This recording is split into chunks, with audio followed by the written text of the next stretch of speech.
आज हम अपने वीडियो के अंतर्गत पढ़ेंगे प्रमुख राजनीतिक एवं संवैधानिक शब्दावली। अगर ये वीडियो आपको हेल्पफुल लगता है तो चैनल को सब्सक्राइब जरूर कर लें ऐसे ही वीडियो पाने के लिए। चलिए शुरू करते हैं। पहले हम पढ़ते हैं विधेयक क्या होता है। क्या होता है विनियोग विधेयक? संविधान के अनुच्छेद 114 में कहा गया है कि संचित निधि में कोई भी राशि विनियोग अधिनियम के माध्यम से ही निकाली जाएगी। विनियोग विधेयक में संचित निधि से निकाली जाने वाली रकम का प्रत्येक मद और प्रयोजन के अनुसार उल्लेख होता है। विनियोग विधेयक एक तरह से धन विधेयक होता है, इसीलिए उस पर धन विधेयक के सभी नियम लागू होते हैं।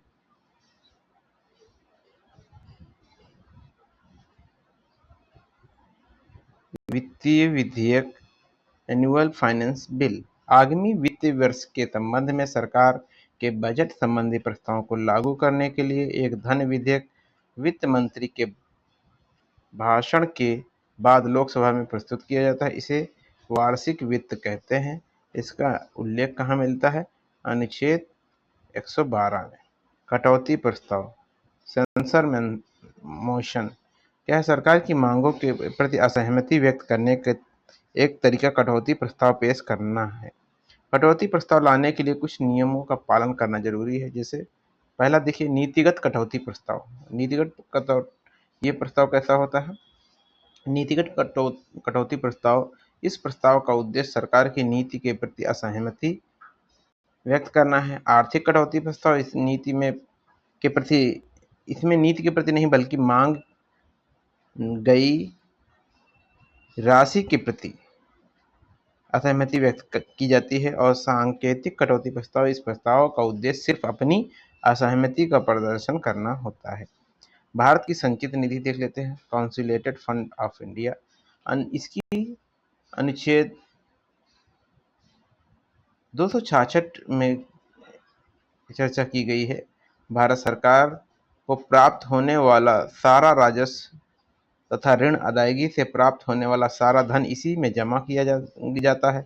इस निधि में कोई भी धन तभी निकाला जाता है जब संसद ने विनियोग अधिनियम या अनुपूरक अनुदान संबंधी अधिनियम पारित किया हो।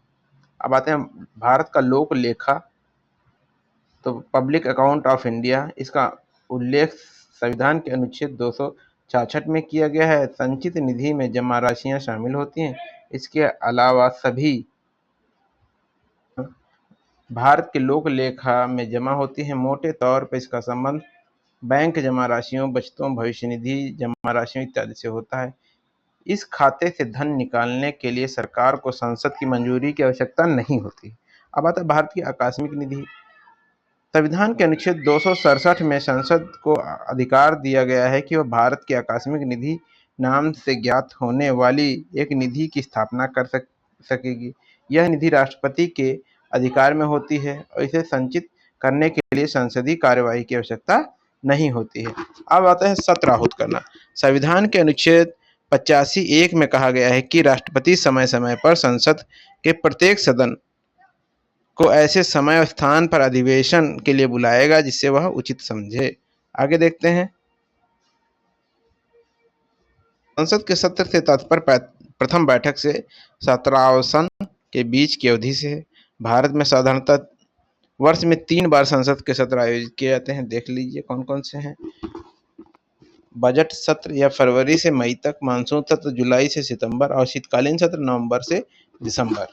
अब आते हैं स्थगन या एडजर्नमेंट। स्थगन का अर्थ है बैठक के अस्थायी तौर पर निलंबित करना।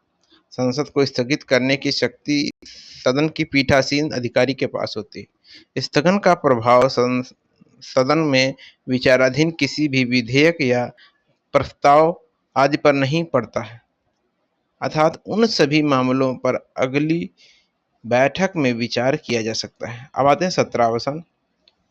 सत्रावसान का अर्थ है संसद के किसी सत्र का समाप्त होना। सत्रावसान संसद के पीठासीन अधिकारी द्वारा नहीं बल्कि राष्ट्रपति द्वारा घोषित किया जाता है।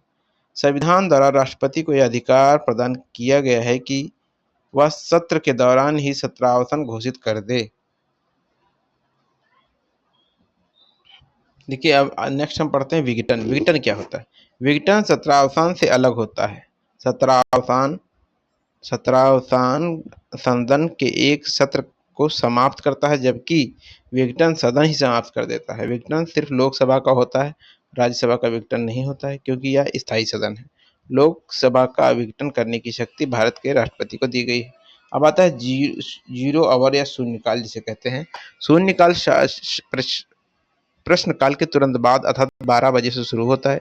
इसमें संसद सदस्य बिना किसी पूर्व सूचना के प्रश्न उठाए जा सकते हैं। शून्यकाल का उल्लेख संसद की प्रक्रिया संबंधी नियमों में की गई है। वस्तुतः यह भारत संसदीय व्यवस्था के द्वारा विकसित किया गया है। विश्वास प्रस्ताव देखिए, कॉन्फिडेंस मोशन क्या है? यह प्रस्ताव मंत्रिपरिषद की ओर से लोकसभा में किया जाता है और इसके पारित होने का आशय होता है कि मंत्रिपरिषद को लोकसभा का समर्थन हासिल है। अविश्वास प्रस्ताव देख लेते हैं क्या है।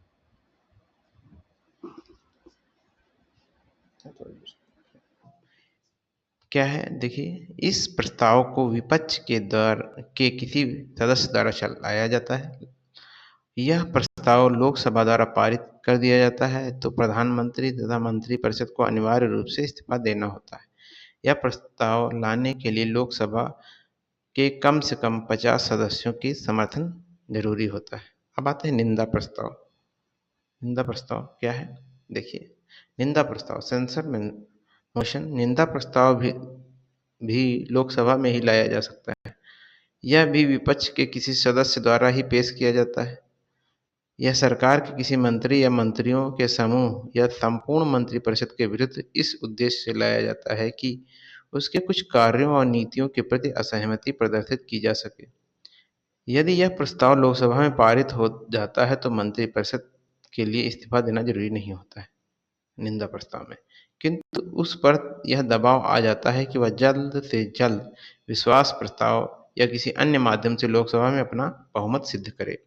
विशेषाधिकार प्रस्ताव देख लीजिए, प्रिविलेज मोशन। यह प्रस्ताव लोकसभा या राज्यसभा किसी भी सदन में लाया जा सकता है, चाहे आप राज्यसभा में लाइए चाहे लोकसभा में लाइए। यह प्रस्ताव विपक्ष के किसी सदस्य द्वारा सदन में तब प्रस्तुत किया जाता है जब उसे लगता है कि मंत्री या मंत्रियों ने संसद सदस्यों को विशेषाधिकारों का उल्लंघन किया है। ध्यानाकर्षण प्रस्ताव, कॉलिंग अटेंशन मोशन। ध्यानाकर्षण प्रस्ताव के माध्यम से सदन में कोई सदस्य अध्यक्ष या सभापति की अग्रिम अनुमति से किसी मंत्री का ध्यान एक ऐसे विषय की ओर आकर्षित करता है जो अविलंबनीय लोक महत्व का है। मंत्री या तो उस विषय को तुरंत भाषण दे सकता है या किसी और दिन भाषण देने के लिए समय की मांग कर सकता है। आते हैं धन्यवाद प्रस्ताव। Motion of thanks. लोकसभा के प्रत्येक चुनाव के बाद पहले सत्र की शुरुआत में तथा प्रत्येक वर्ष के पहले सत्र की शुरुआत में राष्ट्रपति दोनों सदनों की संयुक्त अधिवेशन के समक्ष अभिभाषण देता है। समापन प्रस्ताव देख लेते हैं। इस प्रस्ताव का उद्देश्य सदन में चल रही चर्चा के बीच में ही रोकना होता है। यदि यह प्रस्ताव पारित हो जाता है तो चर्चा को बीच में ही रोककर संबंधित विषय पर मतदान करा लिया जाता है। औचित्य प्रश्न। औचित्य प्रश्न क्या है? Point of order. यदि सदन कार्रवाई के संचालन के सामान्य नियमों का पालन नहीं करता तो कोई सदस्य औचित्य प्रश्न के माध्यम से सदन का ध्यान इस ओर आकर्षित कर सकता है। विशेष उल्लेख देखिए, स्पेशल मेंशन। इस तरह के प्रश्न को लोकसभा में 377 के अंतर्गत उठाया जाता है, उसे ही राज्यसभा में विशेष उल्लेख के रूप में उठाया जाता है। बायकॉट। किसी व्यक्ति, सभा,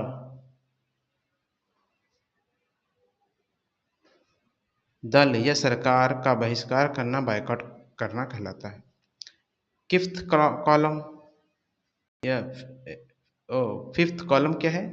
जब किसी देश में अन्य देश के नागरिक गुप्त सूचनाएं प्राप्त करने अथवा नागरिकों में असंतोष उत्पन्न कर विद्रोह के लिए प्रेरित करते हैं तो व्यक्तियों को फिफ्थ कॉलम कहते हैं। चौथा स्तंभ देख लीजिए क्या है? इसका आशय प्रेस से है। इस शब्द का प्रयोग सबसे पहले एमंड वर्क द्वारा किया गया था। फ्लोर क्रॉसिंग आगे देखते हैं, जब एक राजनीतिक दल का सदस्य संसद या विधानसभा में अपना दल छोड़ देता है और किसी अन्य दल में सम्मिलित हो जाता है तो इसे फ्लोर क्रॉसिंग कहते हैं। क्या है इसमें अधिकतर तृतीय विश्व के अर्धविकसित या विकासशील देश शामिल हैं। ये देश आर्थिक संकट के कारण अपनी विदेशी ऋण चुकाने में कठिनाई का अनुभव करते हैं। भारत भी इनमें से क्या है, एक है फासीवाद। जब व्यवस्था या विचारधारा में राज्य को व्यक्ति से बड़ा माना जाता है और राज्य की रक्षा के लिए उसकी सब शक्तियां एक व्यक्ति में निहित कर दी जाती हैं तो यह फासीवाद कहलाता है। फेलिबस्टर मतदान के लिए प्रस्तुत किसी किसी मुद्दे को विलंबित करने के लिए आवश्यकता से अधिक समय तक भाषण करने जो लगभग अप्रासंगिक होता है, फॉलीबस्टर कहते हैं। देखिए जीनोसाइड क्या है, किसी देश में जानबूझकर किसी धर्म, जाति व देश के लोगों का संहार करना जीनोसाइड कहलाता है। गन वोट डिप्लोमेसी क्या है, गन वोट डिप्लोमेसी किसे कहते हैं? देखिए उस कूटनीति को कहते हैं जिसके अंतर्गत अपने राजनीतिक उद्देश्यों को पूरा करने के लिए कोई देश दूसरे देश को अपनी शक्ति का भय दिखाता है। त्रिशंकु सदन क्या है? हैंग पार्लियामेंट ऐसी सदन जिसमें किसी भी दल को स्पष्ट बहुमत प्राप्त न हो त्रिशंकु सदन कहलाता है। ऐसी ऐसी स्थिति में दल बदल को प्रोत्साहन मिलता है। आगे देखते हैं महाभियोग। व्यवस्थापिका द्वारा राष्ट्रपति तथा उच्चतम एवं उच्च न्यायालय के न्यायाधीशों पर लगाए गए किसी आरोप को सिद्ध करने की प्रक्रिया। यदि आरोप सिद्ध हो जाए हो जाता है तो इन व्यक्तियों को अपने पद से हटा दिया जाता है। लेम डक सेशन क्या है? यह व्यवस्थापिका का वह सत्र है जब नई व्यवस्थापिका का चुनाव हो गया हो परंतु पुरानी व्यवस्थापिका अपनी अंतिम बैठक कर रही हो। आगे देखें लॉबिंग क्या है। व्यवस्थापिका के सदस्यों के व्यक्तिगत संबंधों के आधार पर किसी विधेयक के समर्थन या विरोध हेतु प्रेरित करने की प्रक्रिया क्या कहलाती है? लॉबिंग कहलाती है। ओलिगार्की क्या है? जब कुलीन तंत्र शासन वर्गीय हित की दृष्टि से कार्य करे तो उसे ओलिगार्की कहते हैं। यह स्वीडिश राजनीतिक व्यवस्था का एक शब्द है। इसका प्रयोग उस सतर्कता अधिकारी के लिए किया जाता है जो सरकार की गतिविधियों पर निगरानी रखता है और सरकार के विरुद्ध नागरिकों की शिकायतों को सुनता है। प्रश्नकाल क्या है? Question number. सामान्यतः यह व्यवस्थापिका के प्रत्येक दिन की बैठक का पहला घंटा सदस्यों द्वारा प्रश्न पूछने के लिए सुरक्षित होता है। इसे क्या कहते हैं? प्रश्नकाल कहते हैं। कोरम क्या है? किसी संस्था की सभा की कार्रवाई के लिए कम से कम सदस्यों की उपस्थिति की आवश्यकता को कोरम कहते हैं। कोरम के अभाव में उसकी कार्रवाई नहीं चल सकती है। सिट डाउन स्ट्राइक क्या है? इसे पेन डाउन स्ट्राइक भी कहते हैं। यह वह हड़ताल है जो कर्मचारी काम पर तो जाते हैं परंतु वहां बैठे रहते हैं, काम नहीं करते हैं। नियम 388। इस नियम के तहत यह प्रावधान है कि सदन में सारे नियमों को किनारे कर किसी भी विषय पर चर्चा की जा सकती है। नियम 184 क्या है? इस नियम के तहत संसद में जनहित के मामलों में बहस की जाती है। नियम 184 के तहत बहस के पश्चात मतदान भी कराया जाता है। अतः सरकार इस नियम के तहत चर्चा करने से बचना चाहती है। नियम 153 क्या है? 193 क्या है? इस नियम के तहत सार्वजनिक महत्व के किसी विषय पर सदन का कोई सदस्य अल्पकालीन चर्चा के लिए नोटिस दे सकता है। ज्ञातव्य है कि इस नियम के अंतर्गत चर्चा के उपरांत मत विभाजन का प्रावधान नहीं है। नियम 115 क्या कहता है? संसद सदस्यों के किसी अन्य सदस्य या मंत्रियों के वक्तव्य में त्रुटि होने पर आपत्ति दर्ज कराने का अधिकार इस नियम के तहत प्रदान किया गया है, जिसके बारे में संबंधित सदस्य या मंत्री अपनी सफाई देनी होती है। नियम 377 क्या कहता है? 377 इसके अधीन वे मामले उठाए जाते हैं जो औचित्य प्रश्न नहीं होते और जिन्हें प्रश्नकाल, अल्पकालीन चर्चा या स्थगन या प्रस्ताव या अन्य प्रस्ताव में नहीं उठाया जा सकता है। तो वीडियो हमारा कंप्लीट होता है और हमारी जो आज जो राज्य व्यवस्था की सीरीज चल रही थी यूथ पब्लिकेशन की ये समाप्त होती है। हमारे चैनल से जुड़े रहने के लिए चैनल को सब्सक्राइब जरूर कर दें ऐसे ही वीडियो पाने के लिए। धन्यवाद।